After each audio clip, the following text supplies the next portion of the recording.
eh, masih apa namanya pada Prof. Evi yang sudah meluangkan waktunya, yang sibuk, kita sangat sulit mendapatkan waktu beliau, dan kita mengajukan 2 tema untuk disampaikan, yaitu ya paling tidak kita ingin tahulah state of the art dari riset baterai itu seperti apa, tapi sisi lain kita juga realistis lah, kita di BRIN itu dikejar-kejar tentang KKM dan sebagainya. Setiap individu kita harus bisa membuat publikasi tembus ke jurnal berreputasi. Mau gimana, 2 PR ini kita berikan, tapi Prof. Evi berkenan itu menggabungkan dalam satu. Tapi saya kira mungkin hari ini hanya preview saja, mungkin ya, perlu nanti detailnya nanti secara pisah, kira-kira kemana, jadi punya bayangannya. Pak. Terus nanti masing-masing mungkin perlu dikuliti lebih dalam lagi. Untuk menghemat waktu, langsung saja Prof, silakan untuk menyampaikan knowledge sharing hari ini terkait apa judulnya, malah saya lupa nih. Langsung aja Prof. Silakan Prof. Baik.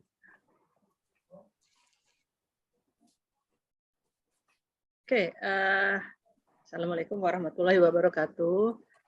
Terima kasih kepada Pak Dar sebagai Kepala Kelompok Riset di BRIN, dan juga rekan-rekan semua.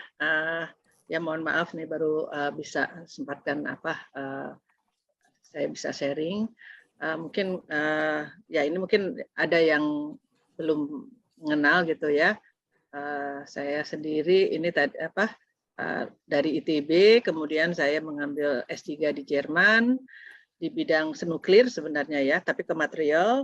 Kemudian postdoktoral, di sana saya mulai mempelajari mengenai solid state ionic, dan saya menjadi profesor. Mungkin waktu itu saya presentasi juga tentang solid state ionic, neutron scattering ya, dan aplikasinya. Jadi ini yang mungkin ini mungkin beberapa award yang pernah saya dapatkan.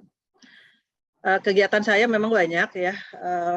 Saya tetap aktif di Netron ya, di Netron sebagai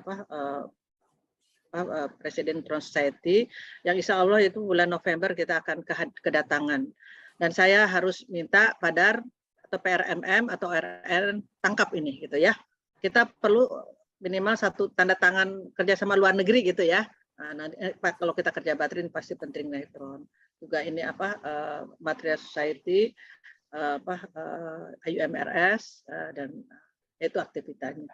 Kemudian sedikit saya ingin menyampaikan kenapa saya buat ada ini NBRI gitu. Jadi NBRI itu bentuknya foundation, karena saya berpikir bahwa ya saya kalau cuma dituntut 1 paper gitu sampai pensiun mungkin 15 paper selesai, tapi saya bertanya lagi apakah itu cukup gitu ya. Mungkin nggak cuma itu, jadi semoga bisa berkarya, memberikan buat bantu gitulah buat nasional gitu ya. Jadi ini kami bukan NBRI bukan saingan daripada BRIN, kita itu ada partner ya, karena nanti mungkin kegiatannya juga agak berbeda ya. Jadi yang diinikan itu adalah intinya bagaimana supaya Indonesia itu independen di energi.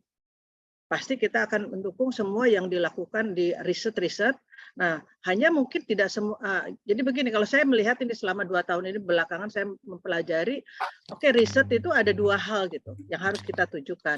Satu, riset yang kita kejar paper itu atau novelty yang diambil.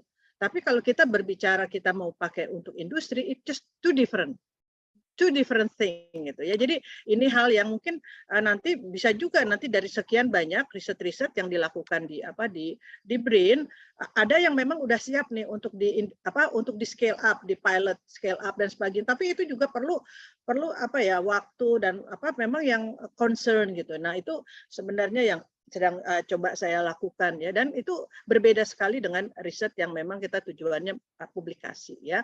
Oke, itu mungkin. Jadi apa yang membedakan? Jadi biasanya kita melakukan riset mencari kebaruan ya, nanti kan saya sampaikan apa riset itu lagi yang lagi in. Tapi ada juga riset yang memang ada masalah industri, kemudian itu kita lakukan gitu. Jadi ini to solve the problem. Biasanya kalau masalah industri di solve itu ada keterbatasan, yaitu harus punya time limitnya, ya nggak bisa setahun gitu ya. Mungkin mereka akan mengejar kita 1 bulan selesai. Harus disesuaikan dengan kebutuhan daripada industrinya. Nah ini hal yang kita coba bridging ya. Bridging itu apa sih kira-kira kita petakan.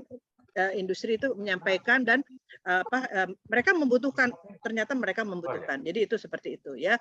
Jadi ini nanti bisa ini kami juga sama, tapi berbeda juga. Ada bedanya itu kemarin ada anak-anak teknik industri dari Unpar. Tapi yang kami minta itu bukan dia melakukan riset baterai, tidak. Tapi bagaimana sih dia menghitung teknoekonomi daripada kalau scale up. Kalau bikin 100 kilo, bagaimana sih hitungannya, labornya, bagaimana equipment-nya, bagaimana processing-nya, bagaimana supply chain-nya. Nah, itu mereka lakukan itu. Jadi kita coba yang agak different gitu ya, different daripada yang riset yang betul-betul mengejar novelty ya. Itu udah porsinya BRIN lah ya. Nah, seperti itu. Itu mungkin yang saya sampaikan. Lalu juga kita coba buat platform. Ini saya kira Pak Daryanto juga tahu ya. Saya dari dulu memang saya senang aja buat platform, dan mungkin ada yang platform yang memang khusus baterai dan electric vehicle karena ini sedang tren, dan juga ada yang general material ya. Jadi caranya untuk apa sebenarnya dengan adanya kita mengadakan conference, kalau kita nggak tahu ya kita belajar dari orang-orang expert di luar negeri ya, suruh mereka sharing. Nah disitulah biasanya saya duduk manis berapa hari ya, saya belajar gitu. Oh lagi di Lundia tuh seperti itu caranya kita mau catch up ilmu-ilmu yang ada di internasional ya. If you cannot go there ya just share, just learn from them. Mungkin itu ya.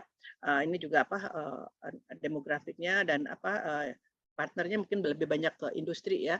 Jadi Oke, hari ini saya dikasih tugas gitu ya.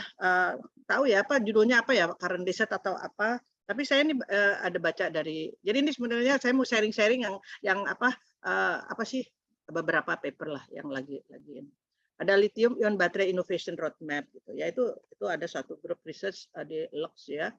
Jadi biasanya pertanyaannya itu as lithium battery comprise a variety of technology ya. Jadi cathode chemistry ya, liquid solid electrolyte itu yang jadi anode material itu kan biasanya begitu ya.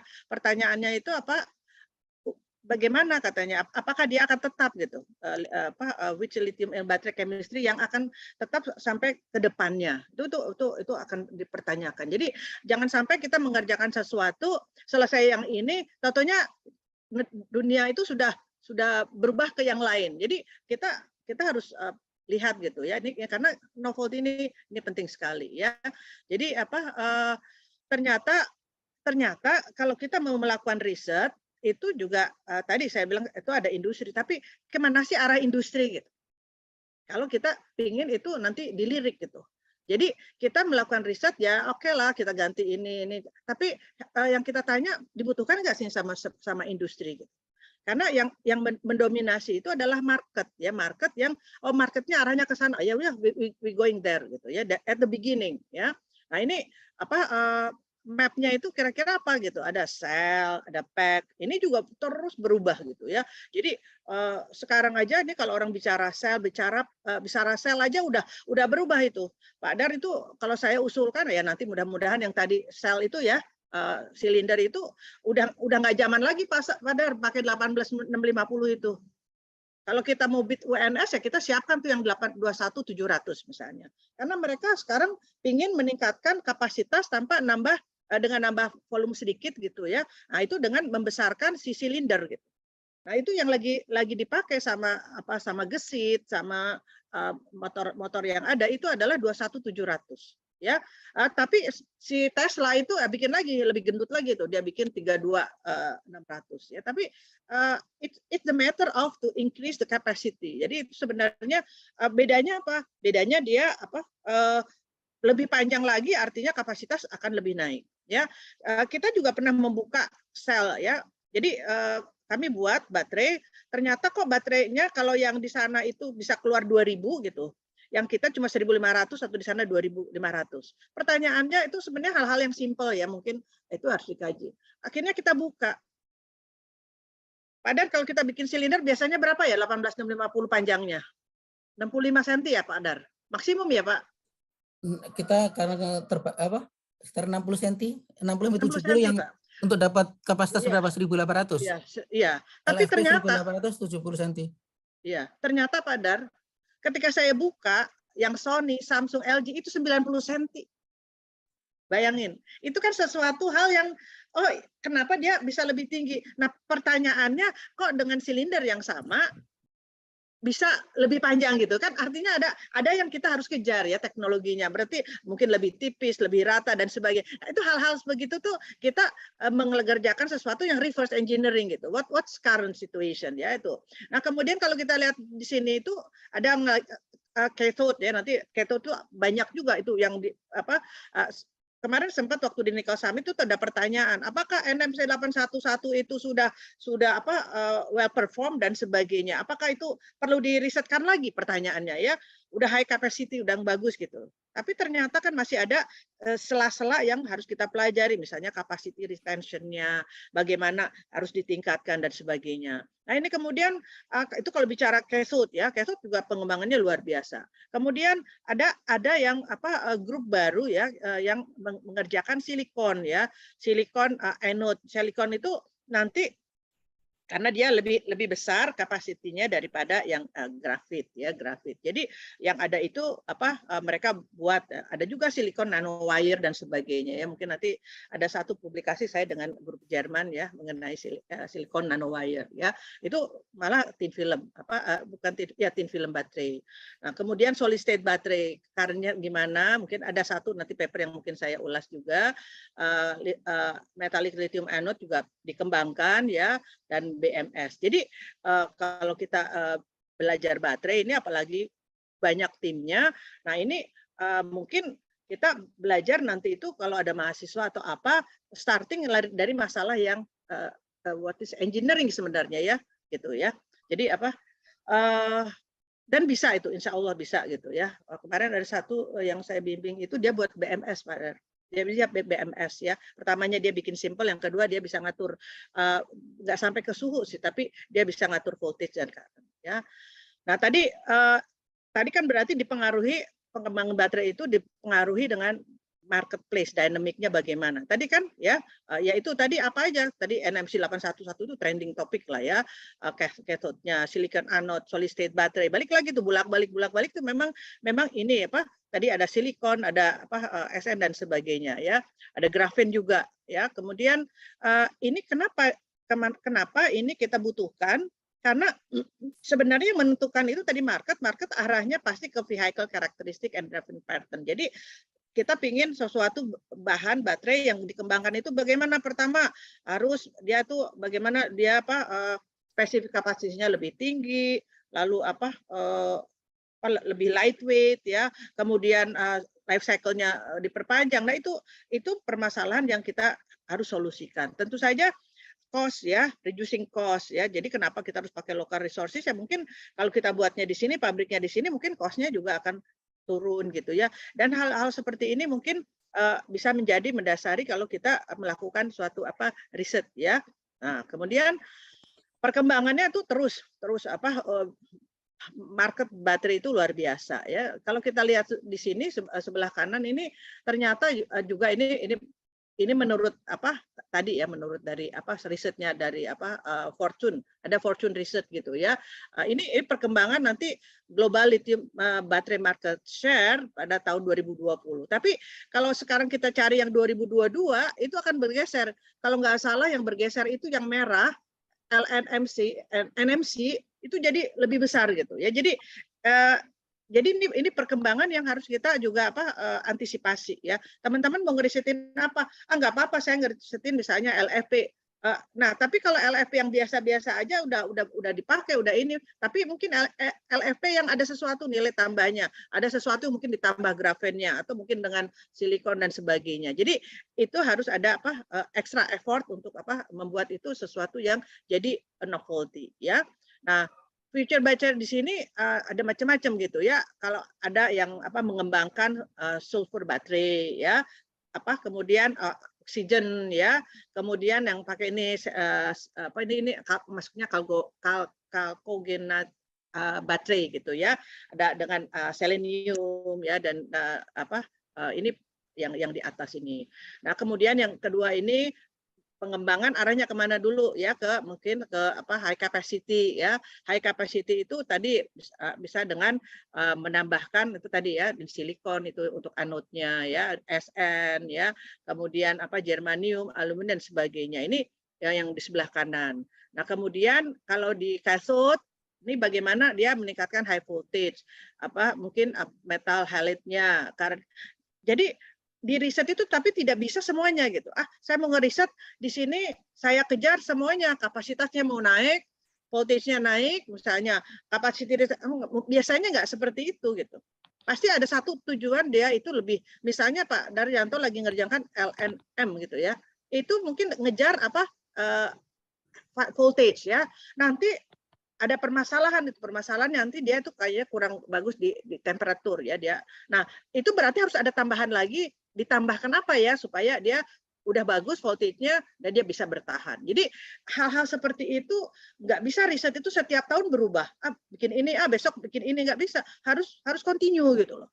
Ya, to be the expert itu mungkin harus continue terus harus sabar gitu ya.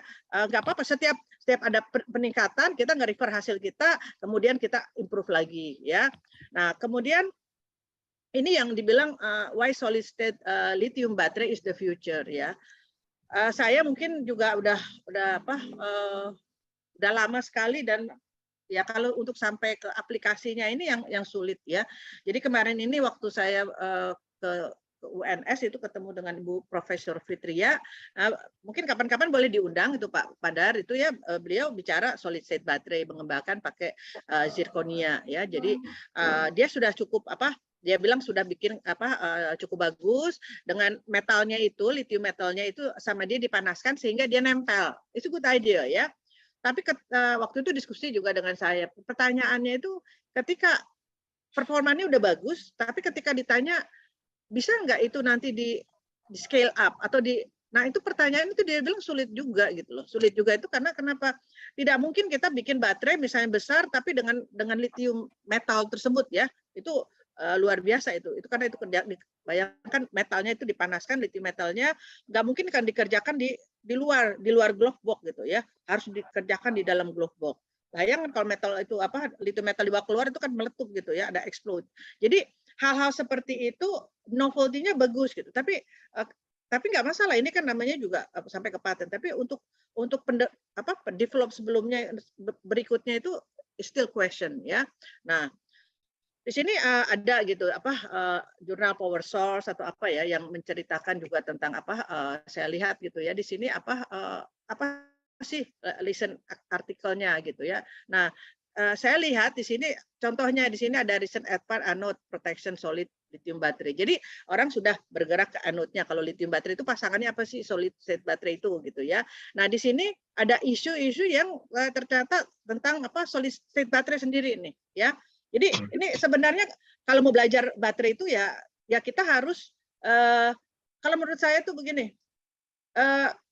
Ya mungkin kekurangan kita ini kadang-kadang kita ini mempunyai referensi, kadang-kadang nulisnya sampai 30, tapi I doubt that you read it gitu. Ya. Jadi sebenarnya kita baca aja satu paper, hatamkan satu paper tersebut, kuasai, kalau udah bisa ngikutin itu pasti kita bisa ngikuti dan paham gitu. Paham bisa mengembangkannya ya. Jadi ini kita coba misalnya ini ada solid state battery. Kira-kira apa sih yang lagi ada ya, tapi nah, ternyata yang lagi ini ini kebetulan saya juga tadi udah buka gitu ya, lihat gitu. Oh, ini recent progress on solid state hybrid electrolyte for solid state lithium battery gitu ya. Jadi dia ini ada yang baru. Nah, ini juga mungkin sesuatu yang menarik gitulah untuk kita kaji. Jadi ini pasti saya bilang ini ya baru, relatif baru ya, untuk apa solid state baterai ini ya. Jadi ini dia pakai apa campur gitu ya, nggak cuma apa tadi hybrid itu ada polimernya, sulfide dan oxide ya. Jadi teman-teman yang di solid state baterai ya terus gitu, harus sampai bisa betul-betul nanti jadi baterainya oke, coin cell jadi, kemudian terus bisa nggak jadi apa, karena kita nggak mungkin bikin baterai pabrik itu coin cell, bisa nggak jadi full cell. Nah itu tantangannya ke sana ya. Jadi ini salah satu juga yang ke depan ya. Nah ini solid state lithium metal baterai gitu ya. Jadi dia kasih ini apa, kita pakai lithium metal ya. Jadi ini seperti sebenarnya kayak prinsipnya kayak coin cell juga gitu ya. Nah ini yang apa, cuma bagaimana kita kalau bikin nggak ganti pakai lithium metal gitu ya. Hanya ini karena kita masih mengkaji si keramiknya, nih keramik separatornya yang jadi solid state baterai ya, apa boleh buat ya, sementara itu ya kita gunakan lithium metal ya, jadi seperti model coin cell gitu ya. Jarang yang sudah full cell ya. Nah ini juga pertanyaan, does Tesla have solid state lithium battery gitu ya, dia masih tanya gitu ya. Ini ada apa, tetap the main issue-nya itu electrolyte or solid electrolyte is sensitive to air ya, poor solid interface contact ya, poor stability. Jadi si Tesla juga sebenarnya mau pelajari gitu, cuma masih ada yang apa before going to the market ini masalah ya. Nah masalah-masalah ini bisa menjadi judul gitu untuk dikaji gitu ya. Bisa nggak ya, kenapa ya, apa ya, memang harus depth gitu, harus depth itu sekarang kalau udah gini mungkin kita harus pakai alat yang mungkin kita harus pakai XAF ya, melihat di dalamnya tuh gimana, karena itu udah solid electrolyte interface gitu ya, pakai light source. Tapi nggak apa-apa kan, saya kira di BRIN membolehkan ya untuk riset sampai luar apa dengan apa advanced technology ya. Nah kemudian nah tadi second problemnya the manufacturing process ya, ini juga concern ya, gimana. Jadi masih belum bisa digaransi ya. Jadi kemudian masih ada juga apa cost ya, cost. Jadi kalau mereka bikin large scale ya, ini mass production masih still di consider. Tapi ini bukan berarti kita nggak usah riset di situ. Kalau kita bisa menjawab solusi yang di atas tadi, solid electrolyte interface, nah itu kita bisa memberi masukan gitu ya, sehingga itu nanti apa sih permasalahannya ya. Nah ini juga ya, ini apa yang kemudian, tapi kan pasti orang melakukan pasti ada advance ya, advance atau advantages gitu ya daripada riset ya. Nah itu harus diolah. Misalnya di sini karena kalau kita mengganti solid state battery, artinya apa? Di dalamnya safety gitu ya, grid safety. Nah ini karena dia tidak mengandung, sebenarnya bukan flammable gitu. Ya jelas kalau dalamnya keramik nggak pakai separator yang sekarang itu kan polimer. Kalau di 70 derajat aja coba kita pasang di situ, mungkin di 70 derajat udah dia mengkerut, terjadi short circuit positif negatif ya, jadi flammable. Jadi sebenarnya itu apa baterai gitu ya, baterai kita kalau pakai solid electrolyte itu solid electrolyte luar biasa gitu. Itu bisa bisa sampai suhu keramik itu kan bisa lebih dari suhu 200 dan sebagainya. Jadi explosion itu bisa terhindar ya. Jadi itu selain itu kan benefitnya bisa lightweight ya, high safe density, strong cycle performance. Ini juga ada yang membuktikan bahwa dia juga bisa fast charging ya.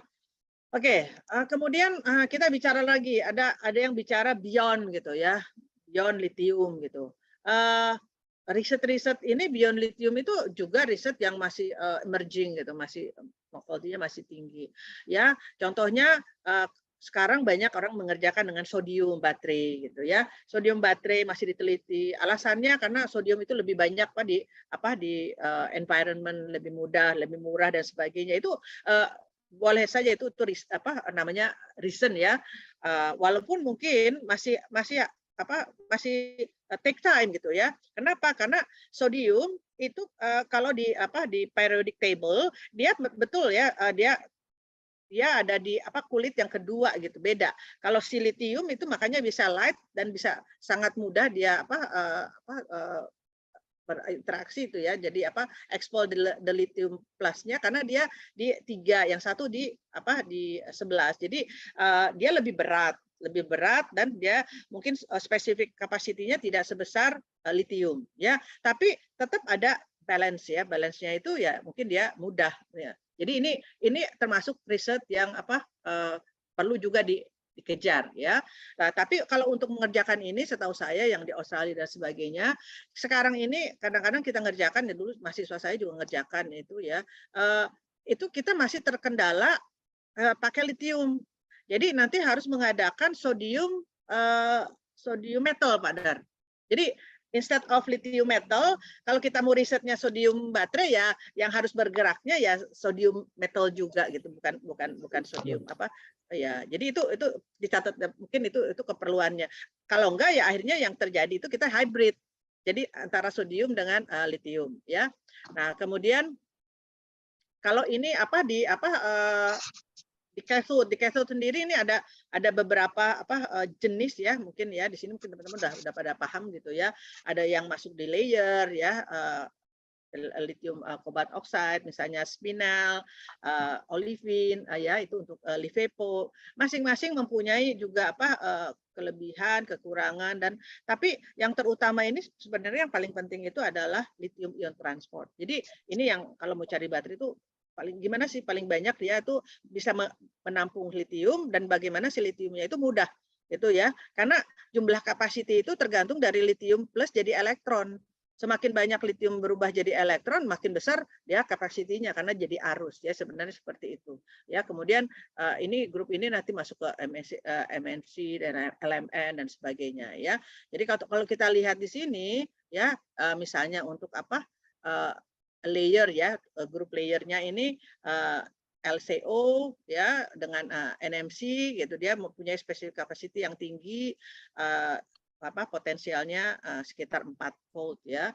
Nah, kemudian yang spinel ini bisa lebih tinggi lagi, yang baru ini ya di 4,7. Jadi ini bagus ini trendingnya, tapi spesifik kapasitinya tidak sebagus NMC. Jadi kan tadi udah saya bilang yang mana ya yang kita mau kejar gitu, apa spesifik capacity atau voltage, tapi at the end kita bisa sih mendapatkan kalau udah dapat formula untuk yang tadi dikejar, ketika kita dapat misalnya 5 voltage ya, bagaimana improvementnya ya. Nah, ini juga sama ya untuk LFP, tadi saya bilang LFP memang sudah istilahnya it's already there gitu, it's long. Tapi kalau kita tambah sesuatu mungkin dengan MN ya, atau dengan nikel dengan sebagainya, itu suatu terobosan juga ya, jadi bisa memberikan yang baru ya. Oke, security issue juga ya. Ini security issue tadi ya, sebenarnya ini related dengan yang tadi, bagaimana tetap ujungnya itu apa sih yang jadi ini, yang sebenarnya yang jadi poin utama itu sebenarnya dari macam-macam cathode itu ada lithium plus ion motion di dalamnya ya. Jadi kemudian contohnya itu ini di sini dibilang ya, special attention given to LF MN phosphate gitu ya. The most promising candidate as the next generation large scale lithium battery ya. Not only for use EV tapi juga intermittent smart grid. Oh, ini bagus sekali, mungkin dipelajari nih ya. Jadi dia bagus karena dia juga safety ya, tapi kita mau pakai nikel ya, tambahin aja nikel di situ ya, atau dan sebagainya. Jadi ini menunjukkan, jadi ini mungkin lebih teori ya, gimana intercalationnya dipengaruhi tadi VOC itu open circuitnya itu diganti oleh dengan jumlah banyaknya si lithium ya, lithium yang jadi elektron. Ini nanti mungkin kapan-kapan ini diskusikan ya, karena ini terlalu detail ya. Tapi conditionnya, ideal conditionnya, energi gimana di dalam baterai itu apa aja yang mempengaruhi ya. Kemudian tadi ini kalau ada kehadiran SEI ini, SEI gitu ya, solid electrolyte interface, itu akan mengurangi gitu. Baterai itu lama-lama akan berkurang ya, itu karena apa? Ya itu karena ada di antara si katot dengan dengan elektrolit ini nggak bisa dia terus gitu ya, bolak-balik ya, setelah misalnya 100 cycle dia pasti akan turun gitu ya. Nah, cuma berapa banyak dia turunnya ya.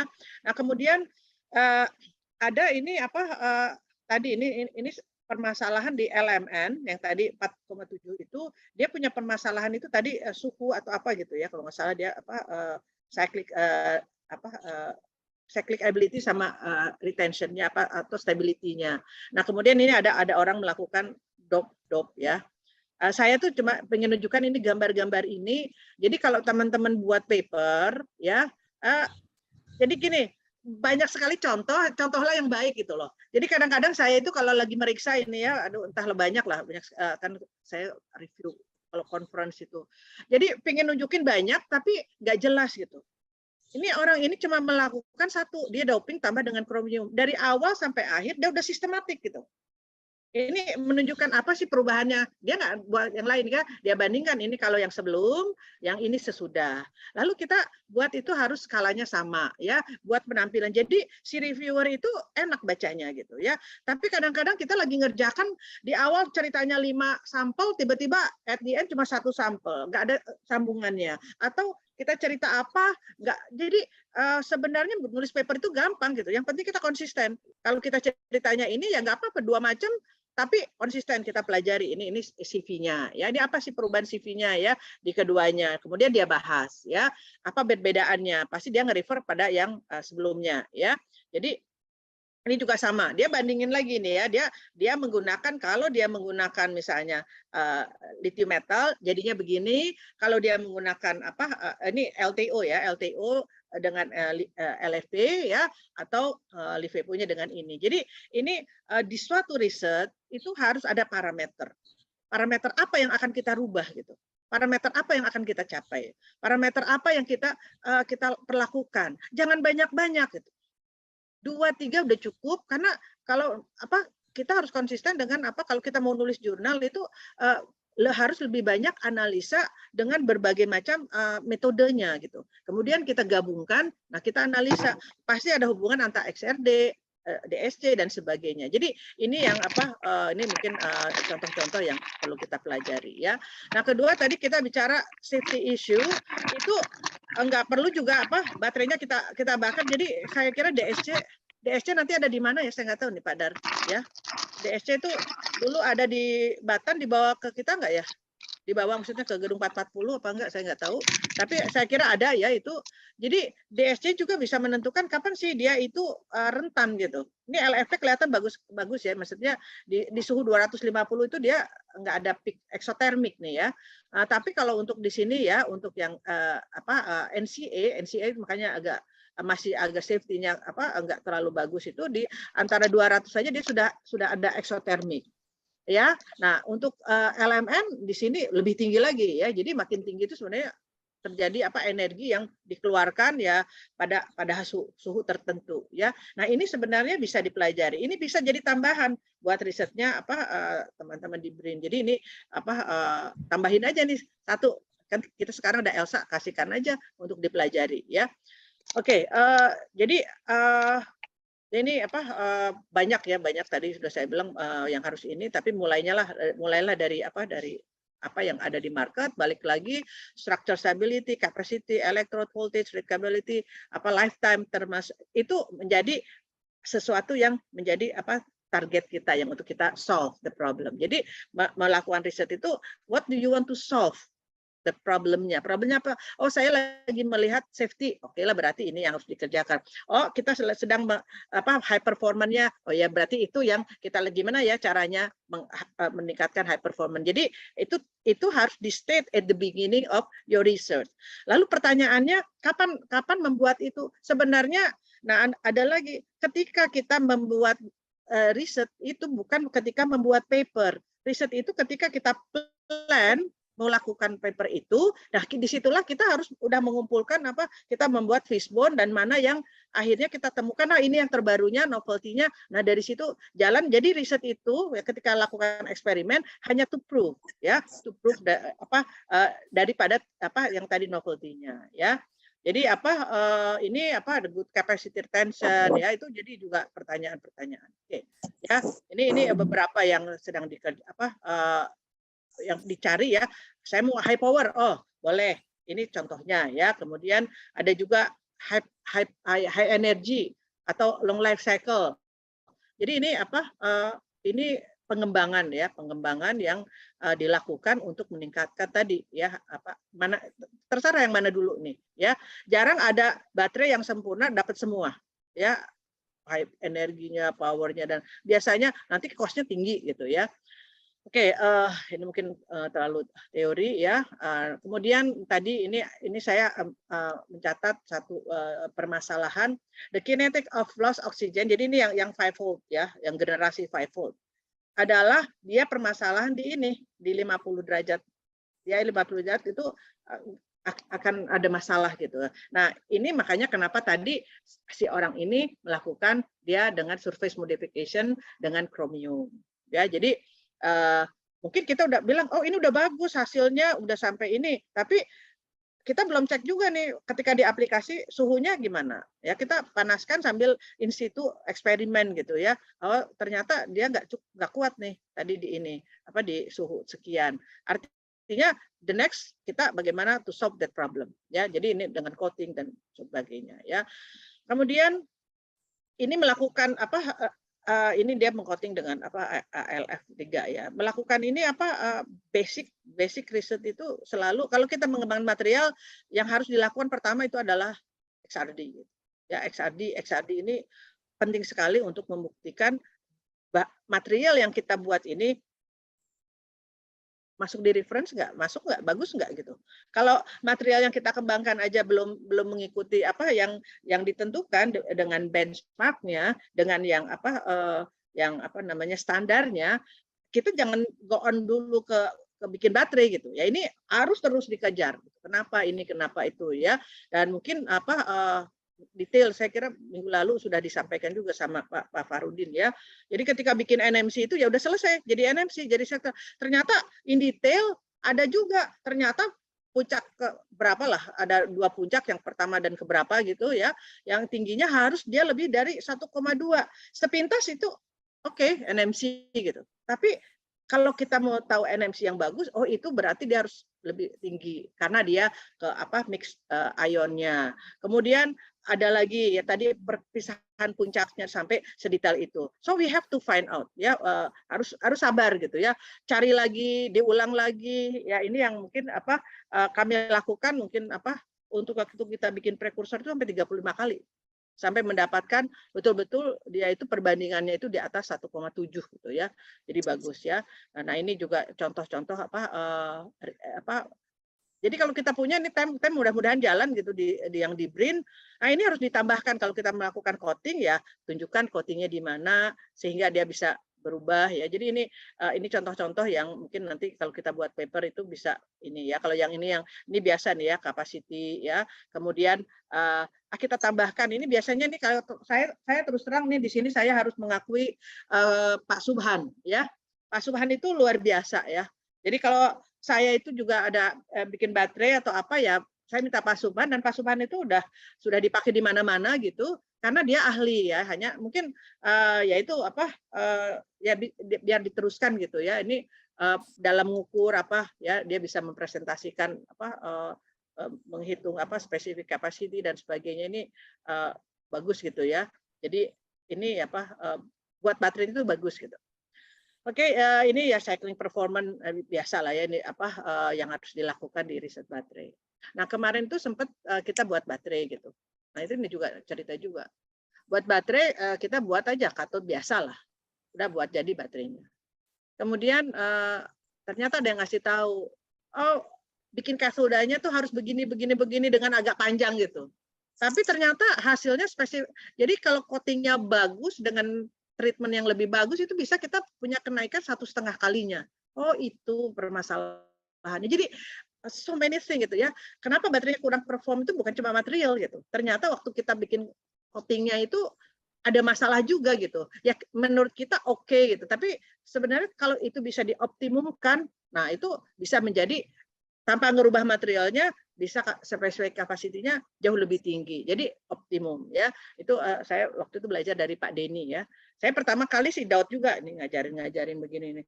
Panjang sekali tuh. Pokoknya aduh banyak sekali nih sampai, tapi ternyata betul gitu ya. Itu hal-hal yang perlu diinikan ya. Nah ini juga kita punya alatnya ya. Ini untuk menentukan ini biasanya ini udah jadi coin cell ya.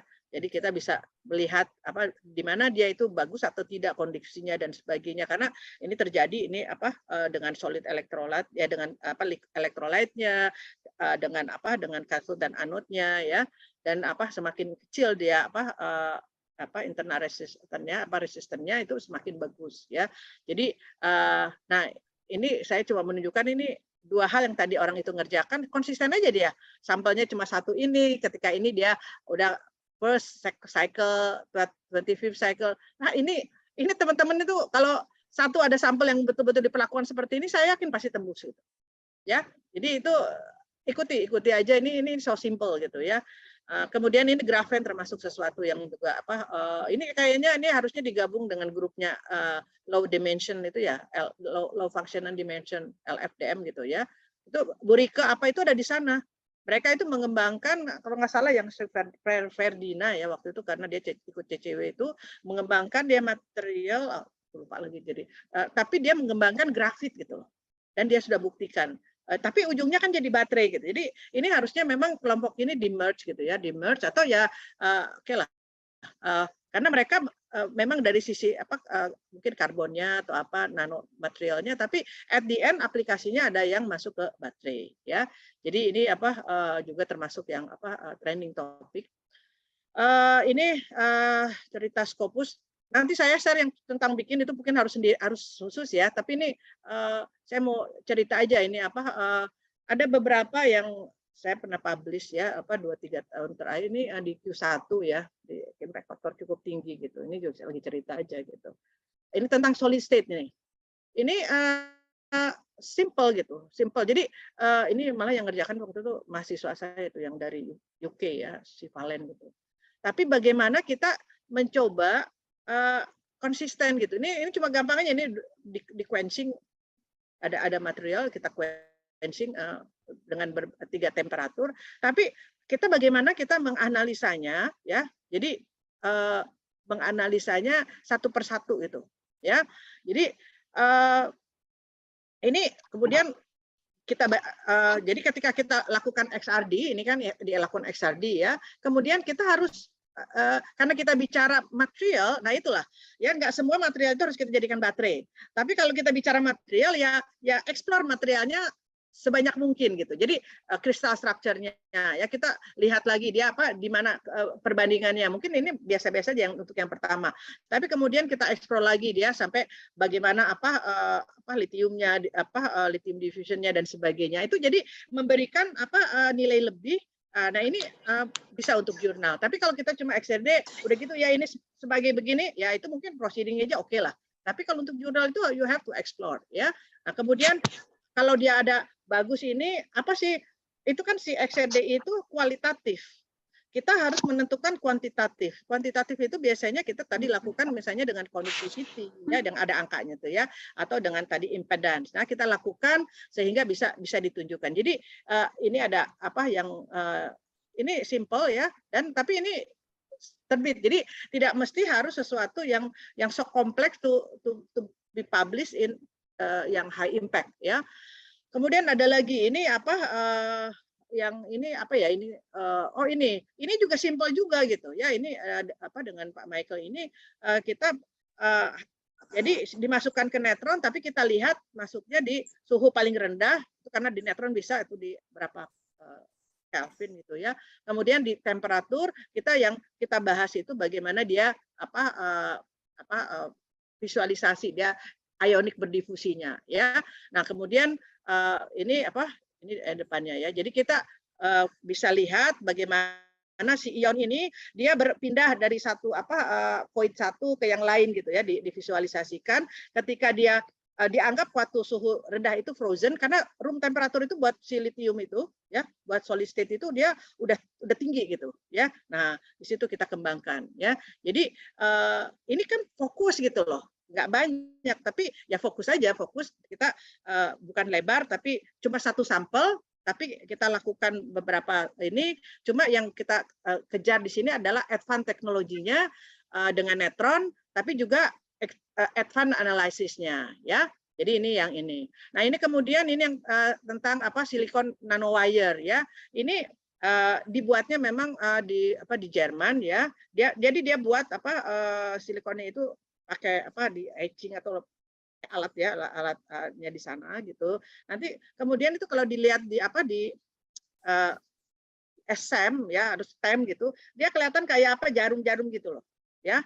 Nah dulu juga saya pikir gimana ya bikin baterainya, bisa nggak ya? Ini Andika nih yang buat ya. Nah sekarang Andika itu Andika itu dulu bimbingan di Batan ya Pak Dar ya. Alhamdulillah sekarang di Berkeley Pak Dar. Dulu sempat di NBRI juga. Sekarang ada di Berkeley dan lanjutkan. Nah ini jadi ketika dilihat kemudian bisa nggak dijadikan, itu kan tipis ya, tapi dia kan untuk anode ya, anode. Jadi kita buat aja kayak baterai biasa, kasih separator ya, kasih elektrolit, kasih litium gitu ya, dan jadi gitu ya, jadi baterai ya, alhamdulillah. Dan ini menunjukkan hasil yang bagus gitu ya. Jadi ini nanti bisa dilihat lah in detail, saya mungkin nggak terangkan, tapi intinya ini ya, dari sini dapat 2 publikasi, satu di Scientific Report ya, ini indeksnya cukup tinggi, yang satunya di nanomaterial, kalau nggak salah ini apa ya, nanomaterial ya, ini juga Q1. Jadi anak S1 ini bisa menghasilkan 2 publikasi Q1, tapi sebenarnya tergantung dari topiknya ya. Oke, nah ini tadi caranya ya, kita lihat itu titik-titiknya itu setelah ini harus kita lihat bagaimana dia berapa mikron dan sebagainya. Ini namanya micro battery. Oke, ya bisa dilihat nih ya, ini dulu dengan Sam di Batan juga bisa melihat ini dari samping gitu ya, bagaimana distribusinya, bagaimana ini array-nya itu ternyata juga mempengaruhi ya, karena dia silikon ya, XRD itu cuma keluarnya satu aja gitu ya, dia bandingkan nanowire dengan silikon wafernya gitu. Mungkin ya ini biasa itu tadi setelah dibuka baterai, dianalisa ya seperti ini, bagaimana kapasitinya, kan kalau lihat di sini kecil sekali, 0,02 miliampere. Jadi kalau menurut saya baterai itu nggak melulu harus kapasiti yang besar, tergantung aplikasinya. Tapi kalau thin film baterai ya namanya juga micro baterai ya, dia mikron gitu ya. Tapi yang penting itu dia akan dipakainya juga untuk hal-hal yang kecil ya. Nah ini pasti ininya. Nah kemudian saya ingin perkenalkan juga, nanti mungkin minta dibantu juga ya, kita lagi buat jurnal GBREF baterai renewable energy electric vehicle. Saya berharap sih ini nanti bisa kayak Indonesia suatu saat bisa menjadi jurnal yang bereputasi tinggi ya. Tapi ya kita harus sabar gitu ya. Jadi saya minta kalau ada teman-teman punya tulisan yang simpel-simpel aja, kita masukin dulu gitu. Nanti udah gitu kita proses ke akreditasi Sinta, dan mudah-mudahan setelah 2 tahun itu kita bisa ajukan ke Scopus ya. Jadi ini ya saya perlu bantuan dari teman-teman yang mau latihan nulis sedikit aja di sini. Mahasiswa boleh Pak Dar ya. Ya mungkin yang simpel-simpel aja. Ini untuk mahasiswa dulu lah ya. Itu mungkin ini sudah ada online-nya juga. Ya, kemudian ini nanti kapan-kapan cerita khusus nikel, karena nikel sendiri kalau cerita banyak ya. Ini beberapa kali saya ke tempat acara, diundang Nickel Conference, Nickel Summit, Nickel World Summit, ada lagi gitu ya, banyak hal tentang nikel. Jadi yang mungkin kemarin minggu lalu itu yang agak berkesan buat saya itu ya itu tapi yang bicara itu kemarin itu yang dari direktur dari Morowali lah, dari WDB, dari Konawe, rencananya Trinitan buat di mana ya, itu sudah big thing, tapi nggak ada salahnya sih kita sebagai researcher juga tahu kemana sih arah dunia the world of industry gitu ya. Tapi mereka tetap waktu itu juga sempat saya tanyakan bagaimana dengan teknologi dalam negerinya, karena ini semuanya asing ya, udah di quote ini punyanya asing ya. Itu ini yang Pak Gili ini dari Vector ya, di CEO Vector. Mungkin itu yang ini ini Pak Nanan itu ketua APNI-nya, ini nickel miner. Jadi saya kira cukup banyak lah kita mungkin bergaul, supaya lihat itu lagi apa ya, udah gitu bawa ke lab apa yang bisa kita bantu gitu ya, disolusikan. Itu yang bagian pertama, tapi saya kira itu udah nyinggung-nyinggung cara bikin paper ya. Ada satu lagi, tapi mungkin saya nanti share-nya tentang apa ini mungkin apa perlu sekarang apa enggak ini ya itu apa? Waktu kita sampai jam Iya, 11 iya. kali ya Prof ya, atau kalau kan briefnya Masih nanti boleh, mau brief aja dikasih ini. waktu untuk diskusi kali sayang kalau enggak. Oh iya iya, ya makanya ini mau diiniin nggak sedikit aja, tapi nggak usah. Ya boleh Prof, Ya. 10-15 Oh menit. ya udah ya, oke ya. Jadi tadi kan tadi cerita isinya gitu. Terus sekarang ini cerita gimana paper kenapa sih penting gitu ya. Ikuti aja ini 10 ini step of preparation gitu. Kita apa sih yang tadi saya bilang kan? Ini baterai itu banyak sekali gitu. Nanti di mapping aja gitu. Ini yang mana gitu. Jadi pertama jangan redundant gitu. Kalau teman-teman ini kan banyak gitu ya. Jadi yang kedua yang tadi saling mengisi gitu. Ya, saling mengisi itu karena kenapa? Kalau redundant kita nggak ini, tapi melengkapi gitu, melengkapi supaya teman-teman papernya misalnya pada tadi bikin LMN ya, teman ada satu yang mengcoating, jadi bisa merefer ke paper sebelumnya. Nah itu harus ya, inventionnya apa dibilang ya. Yang kedua kita di mana nih paper ini kita tulis. Jadi jangan sampai begini, kita udah bikin paper ya. Jadi ini kalau saya ngajar tentang menulis itu, kita udah selesai papernya, udah gitu kita bingung nih, publish di mana ya gitu. Cukupnya di mana ya? Enggak gitu cara berpikirnya. Mulai dari akhir. Kita taruh aja dulu, oh ini saya mau publish di solid state ionic, kita mau publish di tadi nanomaterial, kita mau publish di apa ionics ya atau di nah itu udah kita taruh gitu. Karena mereka punya struktur berbeda, punya bahasan cara even cara namanya apa selingkungnya formatnya juga berbeda. Itu harus kita taruh. Soal kita nanti diterima apa enggak itu belakangan. Tapi itu jadi guidance kemudian kita baca ya. Nah, kemudian ini yang menurut saya teman-teman gampang sekali kan tinggal ngedownload aja nih paper-paper. Tapi jangan lupa paper yang tahun berapa gitu. Harus the last 5 years.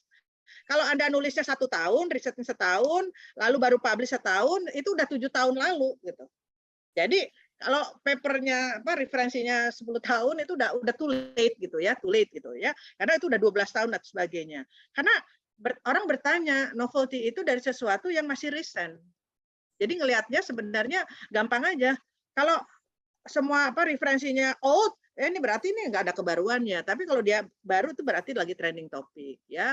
Nah ini read and read again. Tadi apa saya itu kadang-kadang juga terkendalanya bagus kalau saya lagi nulis kemudian masuk ke apa namanya ke Mendeley, kemudian saya baca, waduh keasikan bacanya gitu, kadang-kadang akhirnya papernya nggak selesai karena wih ternyata menarik, cari lagi referensinya dan sebagainya. Tapi itu kita penting ya.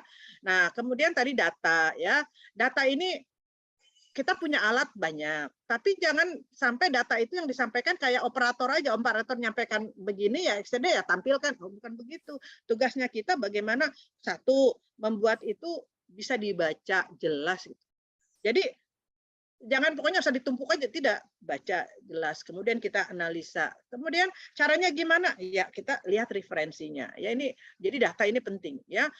Kemudian ini yang selalu kebanyakan paper banyak ditolak itu karena di bagian ini 2 ini 5, 6 ya. Karena kenapa? Dia tidak mendiskusikan lagi. Jadi ciri-cirinya itu ya, ini saya kalau baca ini ya biasanya saya baca ini di awal itu introduction tuh referensinya sampai 30 gitu.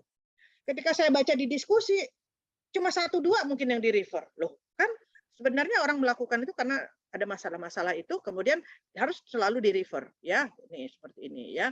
Oke, reference style dan sebagainya itu nanti pakai tool ya. Jadi ini yang pertama, choose which one. Ada lagi mungkin ini saya sarankan. Jadi kalau mau melakukan riset, jadi mahasiswa saya ini kalau datang itu mas saya seminggu itu saya nggak kasih judul, saya suruh kumpulin referensi. Belum melakukan risetnya. Dia harus tahu, baca mungkin ada 10-20 jurnal ya atau 10 lah at least. Kemudian dia sudah tahu itu, baru kita bilang proposalnya apa ini kebaruannya. Jadi kebaruan itu di state ketika we want to do the research. Ya, riset itu only confirmation. Jadi ini kan banyak nih. Nah, mulai kumpulkan pasti banyak nih misalnya tentang kita tentang NMC aja, kumpulkan paper-paper tentang NMC gitu. Ya yang lainnya hanya ngebantu aja in general, ya udah fokus di situ. Jadi kita baca terus gitu. Oh, orang ini gimana sih ngebahasnya, orang ini ngebahas. Nah, ini seperti itu ya, ini collecting ya. Jadi banyak sekali jangan dibilang sekarang itu ya zaman dulu saya di Jerman itu harus ngangkut-ngangkut tumpukan, saya copy ya di basement, saya dorong-dorong itunya lemarinya. Sekarang kan tinggal anytime you can read, you find gitu. Ini jadi not a reason ya, choose the right journal. Nah, kemudian kita cek literatur terbaru, ini penting sekali tadi ya, tadi saya sampaikan. Novelty itu ketahuannya di literatur terbaru ya. Nah, kemudian caranya gimana juga. Jadi biasanya terakhir baru taruh keyword kita tentang apa ya. Ini karena keyword ini yang menyatukan riset saya atau riset teman-teman dengan riset yang ada di dunia. Tapi jangan terlalu lebar juga gitu. Nanomaterial gitu. Nanomaterial mah luas banget itu ya. Oh, mungkin nano anode misalnya kan atau apa. Jadi harus spesifik supaya dia langsung kena ya. Ini penting sekali ya. Jadi untuk menentukan, jadi keyword itu adalah penyambung ya.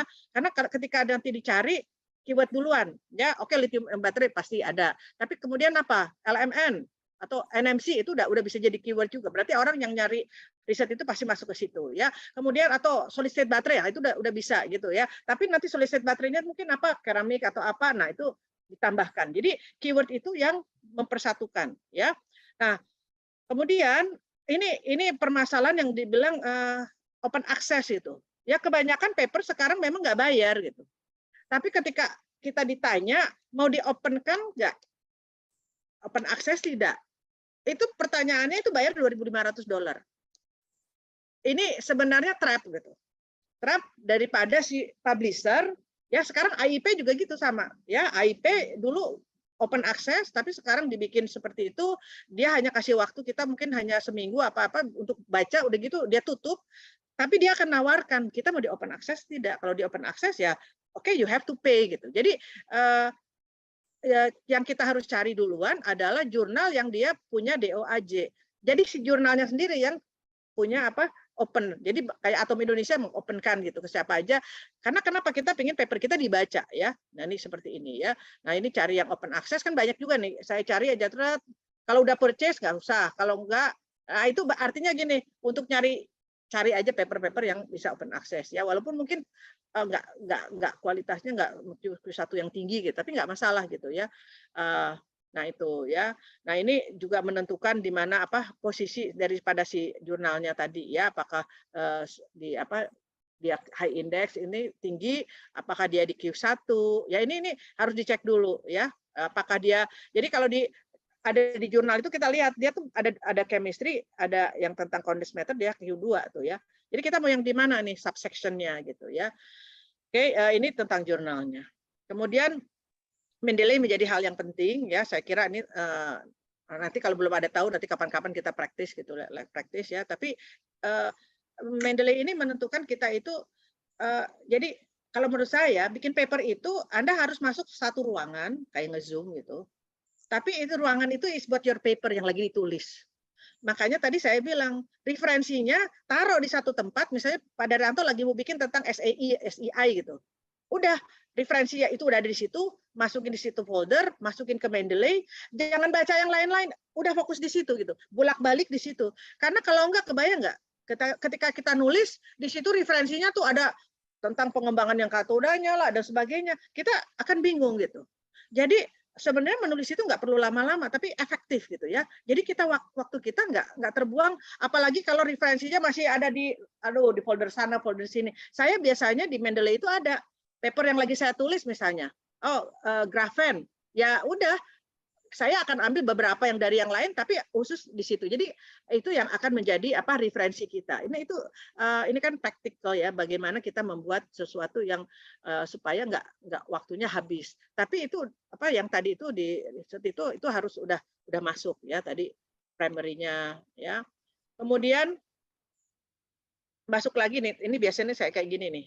Nah ya saya masukin di satu tempat, kemudian di sini udah di Mendeley-nya. Ketika saya insert udah satu tempat ini khusus untuk paper apa gitu ya.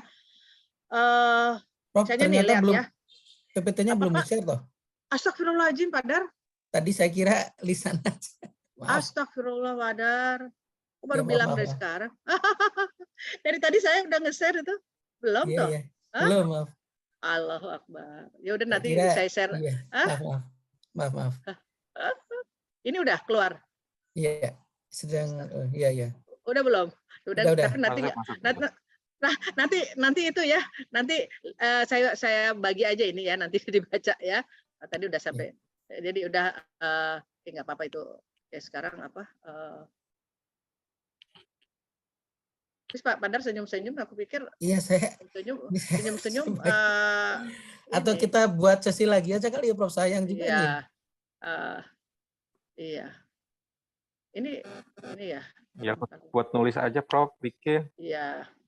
Ya, satu sesi lagi kali ya. Buat nulis aja. Iya. Iya, boleh. Boleh sih. Lagian kan keterampilan Prof menulis kan nggak bisa lagi. Udah iya. Ini. Aku mah udah nggak Tip and tricksnya itu loh, Prof. Iya, iya, betul ya. Jadi ya betul. Nanti boleh nanti ada sesi ada yang dicontohin gimana ya. Kita untuk misalnya Jumat depan atau kapan punya waktu lagi khusus tentang ini. Sayang juga. Ya boleh. Ya boleh. Ya, jadi ya oke lah. Nanti kapan-kapan nanti kita cerita tentang ini. Mungkin saya akan bilang apa sih yang menjadi apa permasalahan ya di sini. Kita punya paper, kita punya hasil, tapi kita nggak bahas gitu. Yang kita tunjukkan itu hasil. Hasilnya menunjukkan ini adalah sesuai ini. Biasanya kita cuma bilang itu apa conductivity-nya naik sekian. Itu kita menceritakan apa yang ada di gambar, figures, oke? Tapi you don't tell anything gitu loh. You have to describe why, apa. Nah, kenapa dia naik? Harus reference. Mulai kita pakai referensi di situ biasanya. Jeli ya. Jadi saya biasanya kadang-kadang sayang juga nih papernya udah banyak ini tapi isinya bolak-balik itu hanya menceritakan istilahnya dirinya di si ininya tapi dia harus merefer ke paper-paper lain. Ini kebanyakan memang nih ya. Kemudian nggak logik gitu loh. Apalagi yang biasanya saya lihat kalau baca paper gitu. Saya biasanya langsung nolak kalau di introduction at the end-nya itu nggak jelas, nggak ada the purpose. Itu udah pasti saya akan balikan itu karena the purpose itu harus ada di end gitu ya, di end-nya introduction. Jadi ini kayak begini nih, ini penting nih aim gitu. Ini kadang-kadang nggak jelas gitu ya, mutar-mutar. Udah sampai di sini dia cerita lagi teori segala macam. Itu kayak orang minum balik lagi ke muntah lagi terus balik lagi gitu. Enggak gitu. Itu karena itulah yang akan menyambung dia dengan nanti apa yang akan dilakukan di eksperimennya di sini. Ya. Nah, kemudian apalagi yang suka salah itu ya. Yang salah itu adalah jadi ini suka membedakan antara abstrak dengan conclusion. Itu ya. Conclusion itu apa gitu? Conclusion itu ya menjawab pertanyaan dari tujuan. Tujuannya adalah misalnya to develop the high voltage baterai gitu ya, to reach sekian gitu. Itu tujuannya ya. Tujuan. Kesimpulannya apa? Coba. Tercapai atau tidak? Successful atau tidak? Itu betul ya? Tercapai tujuannya. Tapi kadang-kadang kita di conclusion itu kita tulis lagi nih hasilnya tuh ini dapat ini diceritakan lagi semuanya. Itu kan udah ada di result dan summary daripada result itu harus masuknya di abstrak. Ya jadi hal-hal seperti ini yang memang yang perlu diinikan ini saya bilang kan ya. Do not summarize the paper tapi abstrak itu ya. Jadi yang kita jawab itu kalau abstrak itu betul abstrak itu harus jelas itu di kerangkanya apa yang Anda lakukan metodenya kenapa Anda lakukan apa yang metodenya hasilnya bagaimana kemudian kesimpulannya gimana itu singkat-singkat karena itu sebenarnya abstrak itu adalah representasi dari paper jadi sebenarnya orang kalau belum bikin paper susah bikin abstrak. Tapi kan kadang-kadang kita bikin abstrak dulu gitu sebelum papernya jadi ya. Jadi hal-hal seperti ini memang ini di sini ada ya nanti kita ini ya kita ini aja nih mungkin ya ada M-nya dan sebagainya. Lalu paper itu harus nyambung. Tadi jangan sampai kita bikin di awal, tapi sampai di bawah itu nggak diceritakan gitu ya. Oke, dan terakhir yang mungkin saya ingin sampaikan, ethical ya. Nah, ini sekarang udah ada kayak gini. Kita nggak bisa menghindari. Jadi ini akan tertrace. Jadi sebelum kita mau publish, saya kemarin mau publish itu ada 22% itu ditolak gitu. Saya yakin isinya bagus, cuma mungkin di pendahulunya kalau dijumlah-jumlahin itu. Jadi ini kita harus pastikan di bawah 20% atau kalau bisa di bawah 15%. Dan ada yang saya cek juga di sini, misalnya ada reference yang misalnya di sini merah gitu. Oh, ini ternyata dari nomor 1 nih, Gegus Ketut ini. Ternyata dia di reference-nya nggak ada gitu. Jadi dia itu dia nge-cite tapi tidak naruh di reference ya. Jadi dia ngambil teksnya tapi tidak. Ini kan tahu gitu ya. Jadi hal-hal seperti ini menjadi hal yang penting ya. Jadi mungkin tip terakhir itu ini ya, detail ya, double check, consider ya. Nanti mungkin kita latihan lah, ada satu paper yang mungkin kita bahas sama-sama, lalu kita cek lagi ya Pak Dar ya. Oke. Ini biasanya saya kalau ngajar gini ada 2 jam sendiri nih. Aduh, terima kasih Prof, waktunya ini sayang ya, nggak cukup 1 jam. Ini 2 tema yang berat juga, tapi saya seperti pengantar hari ini preview aja dulu, nanti kita perdalam lagi dan diskusi saya penting. Baik, langsung aja saya lebar ke teman-teman, baik dari 2 tema yang disampaikan oleh Prof. Evi tadi. Barangkali ada yang mau menanyakan, silakan. Atau di chatting ada nggak? Belum, di chatting nggak ada. Kalau ada yang mau tanya, mau detail, silakan. Itu Pak Dar. Iya. Ke Prof. Evi kan Prof. Evi banyak link jaringannya gitu. Itu kira-kira kalau di Indonesia Prof, itu yang tentang solid state battery itu di mana Prof? Siapa yang bisa itu Prof? Yang bisa jadi, kita di sini kayaknya nggak, sparring partnernya itu nggak ada gitu loh Prof. Masih benar-benar future research gitu ya kan. Jadi akhirnya orang jarang yang menggunakannya gitu.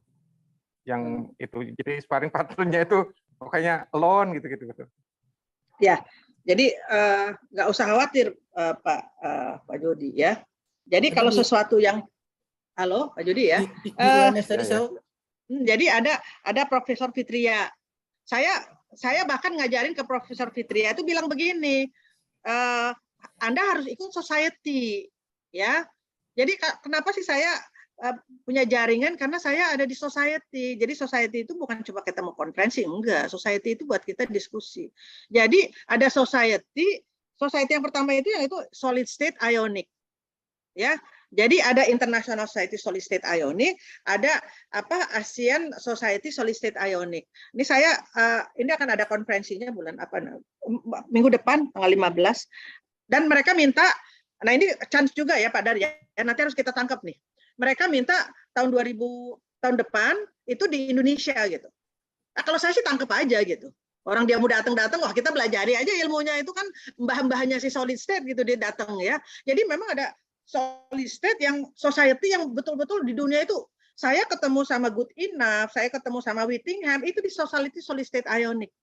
Jadi itu society yang mungkin kalau boleh dibilang itu bergengsi sekali gitu. Karena dia udah fokus sekali ya, fokus ke satu masalah, tapi ternyata ya pengembangan katoda anoda itu karena ada pengembangan dari solid state-nya, karena itu future ya. Jadi di Indonesia memang dulu mungkin almarhum ya Pak Bambang ya, saya itu ya mungkin yang memperkenalkan solid state di Batan ya, di Indonesia ini. Jadi nanti dengan Ibu Fitria bisa juga, karena dia juga bertanya juga setelah ini apa ya Bu ya gitu ya. Saya sampai bilang cemplungin aja Bu, nanti mau nggak Ibu yang pegang juga itu, saya juga udah kebanyakan itu Ibu harus ikut society-nya di solid state. Jadi supaya ada teman. Kedua, kita memperkenalkan juga ilmu kita ya kayaknya dulu Pak Jody kan pernah saya bawa ke yang ke Singapura itu apa tuh ya? Singapura siapa yang saya ajak tuh ya? Pak Teguh ya? Itu kan konferensi yang di Singapura tuh solid state itu. Ya. Jadi itu society kita untuk kita apa? Lagi apa sih mereka? Apa sih yang harus kita kembangkan dan sebagainya dan sebagainya. Jadi kalau ada ketemu di sana, kita tahu nih current state kita di mana, kita ngejarnya kemana. Itu Pak Jody. Jadi apa nggak ada di Indonesia ya. Yang kedua satu lagi, kalau bicara solid state baterai, kenapa dulu saya kekeh harus beli PLD? Saya nggak tahu nih kabar PLD gimana. You go on with PLD karena dulu kan sampai sebelum ada PLD kan saya buat itu loh dengan Pak Wag itu tin film gitu sampai pakai sputtering ya. Nah itu kalau kita bisa solid state baterai kemana arahnya itu salah satunya ke tin film baterai karena udah padat dia bisa dipakai berulang-ulang. Nah itu hanya memang micro baterai. Jadi itu Pak Jody ya. Jadi tetap kita harus keep di situ ya nggak apa-apa kita jadi leadingnya. Nanti dikumpulkan ya nanti dengan society yang ada di Asia ya ASEAN atau yang internasional. Dan nanti dikenal-kenalin lah. Terima kasih Prof. Ya. Mohon teruslah dibimbing, jangan dilepas. Enggak dilepas ini. Ada lagi yang lain? Sambil nunggu yang tadi kalau PLD kabar terakhir saya tanya ke orang diri. Itu katanya mau dipindahkan ke gedung 440 di dekat TEM katanya. Tahun ini akan datang TEM baru, ditaruh di 440 juga. Kemudian kita udah ajak orang diri itu untuk lihat alatnya di PLD. Di sana ketemu Pak Mardianto, Pak Zaki, dan satu sedang dipakai waktu itu. Udah kita ingatkan bahwa PLD nggak sembarangan. Kalau pindahkan settingnya lama, requirement lingkungannya perlu khusus dan sebagainya udah tunjukkan. Katanya sih nanti akan didesain ruangannya dulu yang bebas debu, kemudian juga humidity-nya terkendali. Kemudian mereka janji katanya mau mendatangkan expertnya dari Niosera itu gitu. Tapi itu terakhir kabarnya Bu. Katanya mau dipindah ke 440. Oh, iya. Jadi kalau itu kenapa harus ada dia dengan attach dengan AFM ya. AFM-nya karena itu udah bicara atomik jadi untuk kita tahu kalau bikin baterai itu solid state baterai ya contohnya dulu bikin ya, itu nanti pas dilapisin nah dilihat ada gerigi-geriginya itu bisa Pak. Jadi harus dibawa sekalian Pak maksudnya. Ya. Itu nanti satu kapal. Kita kawal itu nanti artinya AFM itu harus attach di situ ya bukan hanya umum gitu ya. Iya. Bukan dia bukan terpisah. Itu karena dia untuk melihat tadi bagaimana dia surface-nya. Ya nggak bisa kalau misalnya dengan SEM kan beda. Ini kalau dia kan bisa lihat dia roughness-nya. Ya, itu apa. Karena itu bicaranya kan udah nano ya. Ya, terima kasih Prof. Ada lagi? Ini harusnya hari ini moderatornya Pak Andi, tapi malah ngangkat. Silakan Pak Andi. Kita punya waktu sampai jam izin ya nanti jam berapa? Barang 11 lebih 5 atau 10 kali ya. Iya, punten Pak Dar. Terima kasih Pak Bu Prof. Ini tadi paparannya luar biasa ini. Tapi kalau saya satu pertanyaan mungkin terkait kemarin juga yang acara kegiatan PPI ya Pak Dar ya, yang dari Wardah ya. Si pemilik itu bilang ke peneliti baiknya kegiatannya itu apa yang diminta industri gitu, jangan sibuk sendiri, maunya sendiri, lalu nggak kepake sama industri. Nah kira-kira dari industri baterai gitu, Prof, buat menjembatani ke riset kita, apa yang mereka inginkan sebenarnya gitu, untuk supaya kita juga memang tadi kelihatannya memang asing ya Prof ya, semua industri baterai kita masih kebanyakan mungkin yang tadi yang nikel ya, mungkin penanaman modal asing semua. Tapi kita juga kan punya industri lokal tuh ya, yang kayak ABC, lalu mungkin Jepang juga dianggap lokal lah. Karena Jepang lokal di sini gitu. Nah makanya dari industri-industri yang tadi sudah established di Indonesia mau ke lithium itu mereka kira-kira tuntutannya ke peneliti itu apa gitu ya, Prof? Ya. Mungkin satu yang kedua itu Pak Dar, alat uji itu penempatannya di gedung 442 Pak, bukan di 440. Jadi yang sedang dipersiapkan memang TEM yang bagian dari yang infonya berapa? 300 miliar ya temnya ya gitu. Bagian dari itu satu, lalu ada XPS ya. Karena mereka ruangannya sedang disiapkan, jadi nunggu kedatangan alat kayaknya sudah bentar lagi bisa finish tuh ruangan-ruangan itu. Ya mungkin demikian Bu Prof dengan Pak Dar. Iya. Terima kasih. Terima kasih Pak. Terima kasih Pak Andi. Jadi benar ya. Jadi riset ini tergantung tujuannya apa gitu. Pertama yang saya tanyakan tujuannya kita apa?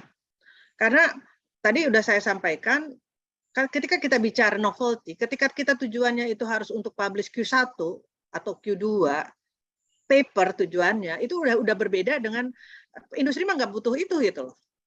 Ya, industri mah solve the problem directly gitu. Jadi itu ada kita udah jalan ke hal yang berbeda. Ya. Saya bukannya sekarang mungkin saya udah melepaskan yang ke novelty apa biarlah anak-anak muda gitu. Jadi saya rata-rata mahasiswa apa itu ya saya carikan novelty-nya mereka buat ini yang penting buat papernya. Mungkin saya I'm not interesting that ya bukan nggak tertarik karena it's too much and too long and not going anywhere gitu. Ya. Sedangkan memang di industri ini banyak masalah nih Pak Andi ya. Banyak permasalahannya. Ya contohnya gitu. Kadang-kadang tuh yang ditanyakan itu sesuatu yang bukan sebenarnya bukan di kapasitas peneliti, tapi kita bisa nggak menjawab gitu. Ya.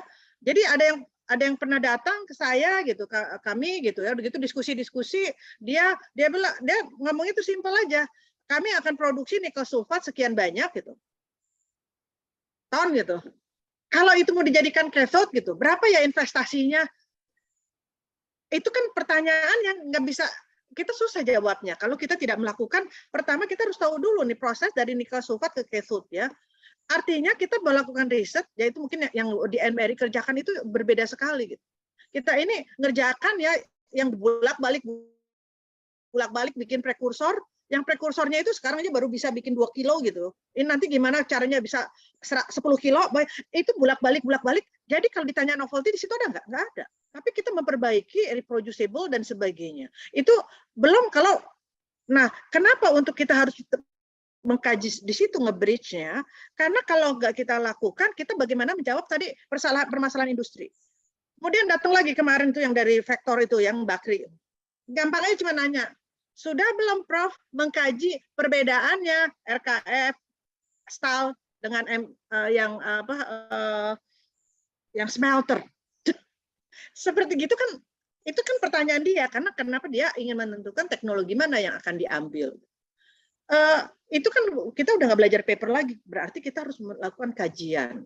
Ya, kajian yang betul-betul komprehensif, dan kemudian kita harus kalau perlu ya kemarin saya dengar banyak, makanya diundang di nikel tuh saya banyak sekali saya belajar plototin gitu ya, kayak gitu tuh, karena itu dunia yang berbeda, dia dunia manufacture yang besar, itu hal ya. Nah kemudian ada lagi pertanyaannya ya, simple aja, ini ada satu energi storage udah dipasang, kemudian dia mati gitu, dari 3 ini gitu ya, satunya mati. Pertanyaannya itu yang mana ya baterainya yang rusak? Itu pertanyaan itu simple praktis. Jadi Pak Andi itu pertanyaan-pertanyaan yang simple but we have to solve gitu ya. Jadi dia kemudian ada lagi ini mungkin agak harus bisa dijawab nih. Bisa nggak ya kita membuat, tapi mereka itu selalu bicaranya di aplikasi gitu. Baterai pack misalnya untuk gesit, tapi kan sekarang harganya 7,5 juta, yang 5,5 juta bisa keluar nggak angkanya itu? Ya itu artinya kita harus merangkai, mendesain baterai pertama dengan lokal, dengan ini itu cukup panjang. Tapi itu hal-hal yang mungkin we have to solve ya. Jadi mereka itu pingin jawaban, dan jawaban itu pingin cepat lagi ya. Lalu kita harus berpikir mana ini? Ada yang masuk di kajian, ada yang mungkin kita bisa risetkan ya. Nah, karena kalau di riset itu selalu berputar di improvement ya. Nah, tapi tadi lagi Pak Andi, baiknya tadi ketika kita melakukan riset, kita lihat tadi faktor yang pertama itu tadi dynamic faktor dari apa sih yang ada di market, permasalahannya kita tarik ya. Pertanyaannya itu simple. Kemarin yang ditanya ke saya itu ada 2 pertanyaan. Prof, apakah kenapa harus melakukan NMC, kan bukannya itu sudah well established, itu pertanyaannya. Nah, itu mungkin bisa kita ambil lagi. Tapi kita pelajari NMC itu tadi saya bilang, makin tinggi spesifik kapasitinya, capacity retention-nya dia turun, permissibility-nya juga dia turun. Artinya ada poin celah yang kita bisa lakukan meningkatkan dia capacity retention-nya dengan coating atau doping dan sebagainya. Itu tuh celah yang mungkin agak dekat nih nge-bridge. Celahnya itu kita bisa kita lakukan secara riset, tapi dia akan menjawab pertanyaan yang tadi dilakukan industri. Nah, yang kedua, setelah kita melakukan, oke lah kita doping dengan LTJ misalnya, jadi bagus gitu. Kita yang harus kita pikirkan, mungkin nggak di scale up, berarti yang harus kita scale up juga si LTJ-nya juga gitu loh.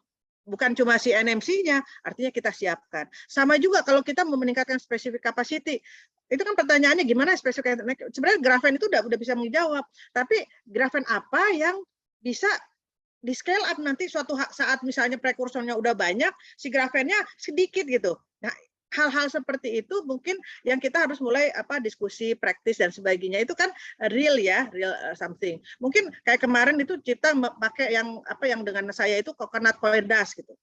Bagus sih, itu terbukti tuh naiknya sekitar 20%. Tapi secara applicable enggak kan? Applicable enggak? Aduh, itu dari sabut kelapa, butir-butirnya harus kita ambil gitu kan. Kalau kiloan itu enggak mungkin.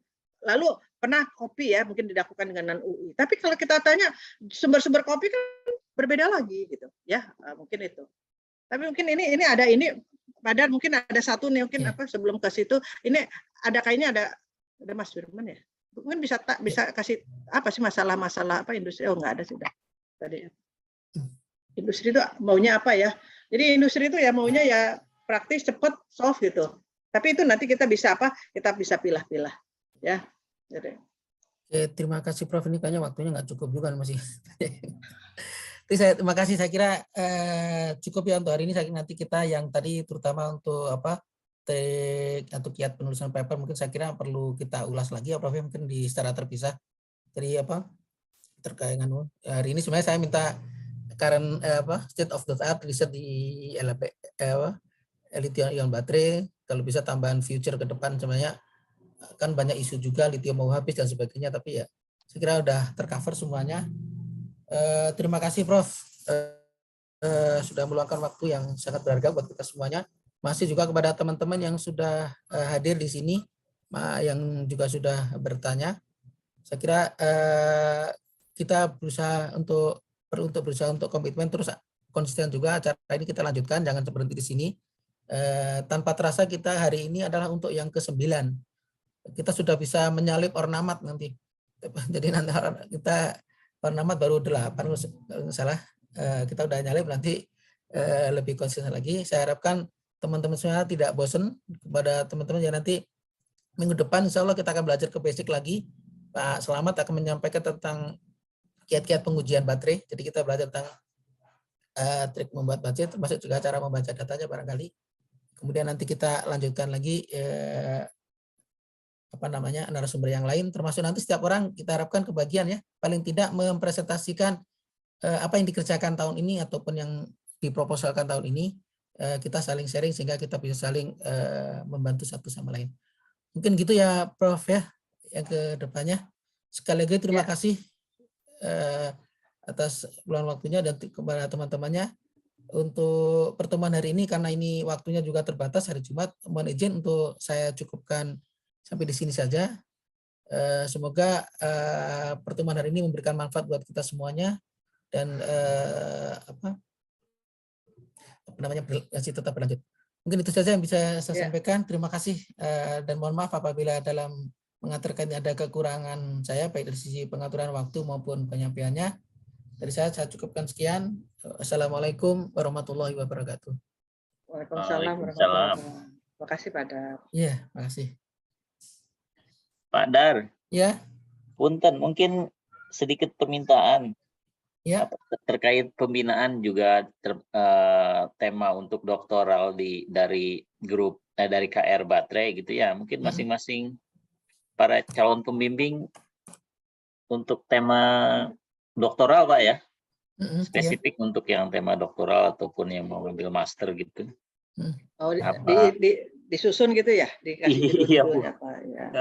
Iya. Sekaligus apa biar juga di internal juga tahu, misalnya kan contoh aja saya lah, kan nggak jelas mau kemana gitu kan, mau ngambil tema apa kayak gitu kan. Iya. Siap, Pak Andi mau itu yang ambil DPR. Siap. Ya, Mau ngerjain yang industri Pak Andi ya. Saya kasih nanti tugasnya itu. iya, artinya saya pun belum melihat nanti pembimbingnya siapa, judulnya apa kayak gitu kan. Kalau sudah ada listnya sendiri di internal ya. Kalau teman-teman di Elsa kan pasti udah nulis juga sih sebenarnya ya Pak ya gitu. Tapi kalau kita punya database-nya sendiri, lihat dari entah itu bentuknya Excel atau apa, langsung plek kelihatan gitu kan, semuanya jadi lebih enak kayaknya ya. Terima kasih Pak. Ya, masih Pak Andi. Jujur saya belum bisa menginventaris teman-teman. Oke, pertama kita inventaris ya judul-judul itu, sama nanti lewat forum ini kita saling sharing ya, jadi biar ada gambaran lebih jelas ya. Saya detail misalnya apa yang dikerjakan Pak Sufyan itu apa saja, itu juga mungkin kita perlu Pak Rifai apa saja, itu juga belum begitu paham apa bisa di-share apa enggak itu. Jadi kita bertahap gitu Pak Andi ya. Makasih masukannya, nanti kita coba bikin list up-nya. Terakhir yang ingatkan, nanti kita akan share untuk kartu nama ya, siapa yang ingin membuat nanti isikan Google Form-nya gitu. Ya, makasih Pak Andi. Ini yang sudah selesai ya, kita mintanya apanya. Kalau yang mau live silahkan live. Dan saya ingatkan nanti siang insya Allah kita itu Pak Wahyu juga mau hadir kita untuk penataan lab Pak Andi. Terutama untuk lab ujinya. Ya, ini saya juga masih harus beresin juga, ada beberapa ya Pak Dar ya. Iya. Kalau untuk yang alat-alat yang kemarin diangkut sih Prof, udah pasti itu udah dari Bu Ana udah disampaikan, udah permintaan Pak Deputi ditaruh di situ, ya udah kan nggak bisa di. Kalau udah Pak Yan yang bilang gitu udah kita udah yakin. Jadi itu di hanggar ya. Iya, itu makanya segera dipercepatkan itu Bu, pembersihan dari kelelawar dan sebagainya, nanti dipasangin kawat-kawat buat supaya kelawarnya nggak masuk lagi.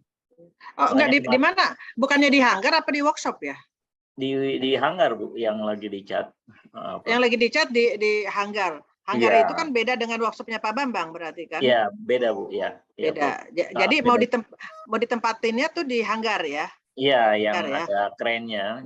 Jadi sebenarnya walaupun itu bisa dibuat jadi 2 lantai tempat itu, tapi karena kemarin sih saya tanya Bu Ana, atau Bu Ana sih tidak ada dana untuk membangun Pak, jadi ya cuma bisa kayak gitu. Jadi kalau mau membangun misalnya itu susah kalau untuk tahun ini. Kalau misalnya kita mau buat jadi 2 lantai gitu di tempat itu kan tinggi sekali itu ya. Jadi membangun susah ya, harus konsultasi ke PUPR, prosesnya agak lama aja. Nggak bisa kalau membangun cepat itu nggak. Termasuk kalau mau cepat ya nanti jadinya kayak workshop itu, dalam waktu 2 bulan itu dirancang, dilaksanakan ya jadinya kayak gitu. Tapi kayaknya dana untuk membangunnya itu pos anggaran bangunnya yang paling dana renov aja dia. Begitulah kemarin dari Ibu. Oke. Jadi itu apa? Nanti di sambil nunggu itu dicat tadi, nanti dibuatin ininya apa? Line production-nya gitu ya. Saya izin live ya, ada keperluan. Oke.